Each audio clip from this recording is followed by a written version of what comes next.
রক্ততঞ্চনে অংশগ্রহণকারী প্রোটিন হল prothrombin and fibrinogen.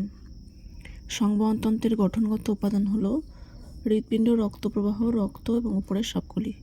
সার্বজনীনতা group হল ও।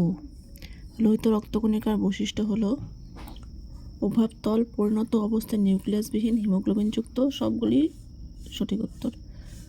পুষ্টিতে জলের ভূমিকা হল দ্রাবক, বিক্রিয়ক, পরিবাহক। উপরের সবগুলি। নিচের কোনটি গ্র্যানুলোসাইট, নিউট্রোফিল ও ইউসিনোফিল? বাষ্পমোচনের উপকারিতা হল উদ্ভিদের জল সংবহন, উদ্ভিদের শীতলীকরণ, যান্ত্রিক কলা বৃদ্ধি। উপরের সবগুলি। বাষ্পমোচনের একটি অভ্যন্তরীণ শর্ত হল সবগুলোই সঠিক। প্লাজমায় জলের পরিমাণ হচ্ছে 91 থেকে 92%। রক্ততঞ্চনের সাহায্যকারী খনিজ মৌল হল ক্যালসিয়াম। জালক পাকারের ক্ষত মেরামত করে, এটার উত্তর হবে অণুচক্রিকা।